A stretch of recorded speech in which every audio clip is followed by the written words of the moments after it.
TV 24 భక్తి channel ప్రేక్షకులకు నమస్కారం. మనకి కార్తీక మాసం చాలా విశేషమైనటువంటి పర్వదినంగా చెప్పుకుంటూ ఉంటాం. ఈ పర్వదినం సందర్భంగా 15వ తేదీ శుక్రవారం వచ్చే జ్వాలా తోరణం అంటారు. ఒక గడ్డి తుంటిని కట్టి దాన్ని జ్వాలలా చేసి దాని కింద పార్వతీ పరమేశ్వరులను ఊరేగించి అటు ఇటు దాని వెనకాలే ఆ పార్వతీ పరమేశ్వరుల యొక్క పళ్ళకి వెనకాలే మనం కూడా తిరుగుతూ ఉంటాం. సహజంగా ఈ ప్రక్రియ ప్రతి శివాలయంలోనూ జరుగుతుంది. ఎందుకు చేస్తారు అంటే యముని యొక్క అనుగ్రహం పొందడం కోసం, అంటే యముని యొక్క బారి నుంచి బాధ నుంచి బయటపడడం కోసం. అతను కర్మసాక్షి, ఏ పాపం చేసినా ఎంత తప్పు చేసినప్పటికీ కూడా ప్రపంచంలో ఎవరికీ తెలియకపోవచ్చు, కానీ యముడికి ప్రతిదీ కూడా తెలుస్తూ ఉంటుంది. తద్వారా మనకి శిక్షలు విధిస్తూ ఉంటాడు. అయితే యమలోకంలో వెళ్ళేటప్పటికీ అనేక రకాలైనటువంటి ఇబ్బందులు ఉంటాయి. అనేక రకాలైనటువంటి 28 నరకాలు చెప్పారు. అంతేకాదు 300 నరకాలు కూడా చెప్పారు. 300కు పైగా ఉన్నటువంటి నరకాలని, ఇంకా గరుడ పురాణంలోకి వెళితే ఇంకా విశేషమైనటువంటి నరకాలు కూడా ఉన్నాయి. అయితే ఈ నరకాలు ఉండేటువంటి సందర్భంలో పార్వతీ పరమేశ్వరుడి యొక్క అనుగ్రహం వల్ల ఆ జ్వాలాతోరణం కింద మనం వెళ్ళినట్లయితే,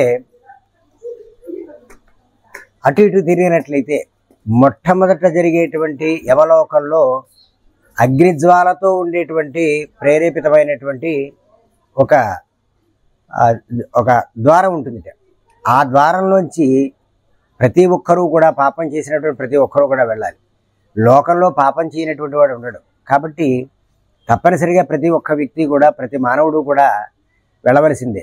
అట్లాంటి సందర్భంలో అలాంటి జ్వాలలో వెళ్ళవలసి అగ్ని కీలలకి, ఆ మంటలకి తట్టుకోలేక బాధపడుతూ ఉంటాం.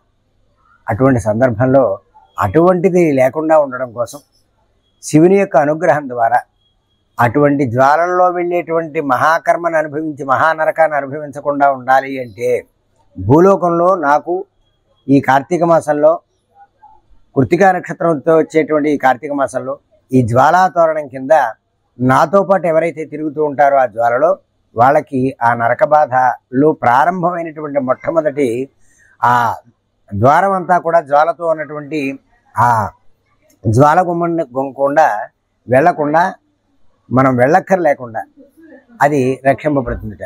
ఆ విధంగా మనం ఆ నరకాన్ని నుంచి తప్పించుకుంటాము. అని చేత ఇందులో శాస్త్రీయత కూడా మనకి విశేషంగా కనబడుతూ ఉంటుంది.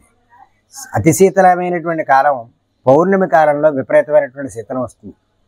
కాబట్టి ఆ శీతల కాలాన్ని మళ్ళీ మనం చైతన్యపరుచుకోవడం కోసం, శరీర ఉష్ణశక్తి పెరగడం కోసం ఆ జ్వాలల్లో అటు ఇటు ప్రయాణం చేయడం అనేటువంటిది, అది కూడా దీప సంబంధమైనటువంటి వ్యవహారమే కనబడుతుంది మనకి. కాబట్టి ఈ విధంగా జ్యోతులు వెలిగించడం, దీపాలు వెలిగించడం కార్తీక మాసం ప్రారంభం దగ్గర నుంచి చివరి వరకు, అలాగే ఈ జ్వాలాతోరణం లాంటివి, అలాగే చిలుకు ద్వాదశికి దీపాలు పెడుతూ ఉంటాం ఉసిరి చెట్టు కింద, తులసీధాత్రి సమేత లక్ష్మీనారాయణమూర్తికి.